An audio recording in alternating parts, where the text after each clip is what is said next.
ওয়ালাইকুম ওরহমতুল্লাহি ওবরকাতু।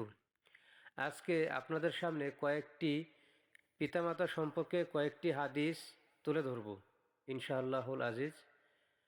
মহানবী সাল্লাল্লাহু আলাইহি ওয়াসাল্লাম বলেন, পিতামাতার সন্তুষ্টিতে রয়েছে আল্লাহর সন্তুষ্টি, আর তাদের অসন্তুষ্টিতে রয়েছে অসন্তুষ্টি। তিরমিজি সিলসিলা সহিহ হাদিস নম্বর 516। প্রত্যেক সন্তানের কাছেই পিতামাতা সবচেয়ে মূল্যবান ধন এবং সবচেয়ে আপনজন, কিন্তু সংসারের ভুল বোঝাবুঝির ফলে নানা চক্রে তারা পর হয়ে যায়, তাদের প্রাপ্য অন্যায় আচরণ করা হয়।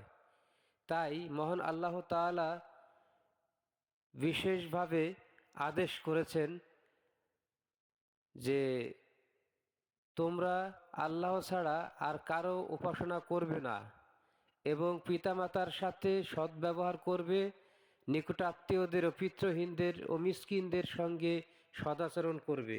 পিতামাতার খেদমত জান্নাতে যাওয়ার একটি ওসিলা। যে এই ওসিলা থাকতেও জান্নাত যেতে পারে না, সেই প্রকৃত হতভাগ্য। একদা রাসূল সাল্লাল্লাহু আলাইহি ওয়াসাল্লাম মিম্বারে চড়লেন। প্রথম মেম্বারের ধাপেই চড়েই বললেন আমিন, অতঃপর দ্বিতীয় ধাপে চড়ে বললেন আমিন, অনুরূপ তৃতীয় ধাপে চড়েও বললেন আমিন।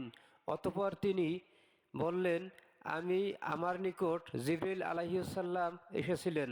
হে মুহাম্মদ, আমার নিকট জিবরিল আলাইহিসসালাম উপস্থিত হয়ে বললেন, হে মুহাম্মদ, যে ব্যক্তি তার পিতামাতাকে অথবা তাদের একজনকে জীবিত অবস্থায় পেল অথচ তাকে দোজখ যেতে হবে, আল্লাহ তাকে ধ্বংস করুন।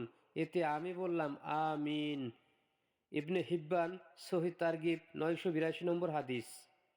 মহানবী সাল্লাল্লাহু আলাইহি সাল্লাম বলেন, পিতা হলো বেহেশতের দরজার ন্যায়, সুতরাং তোমরা তোমাদের ইচ্ছা হলে তার যত্ন নাও, না হলে তা নষ্ট করে দাও।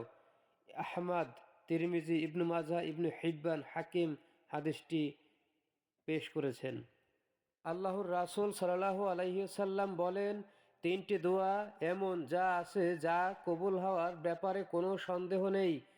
1. অত্যাচারিতর দোয়া, 2. মুসাফির ব্যক্তির দোয়া এবং 3. ছেলের জন্য তার মা বাবার দোয়া বা বদদোয়া।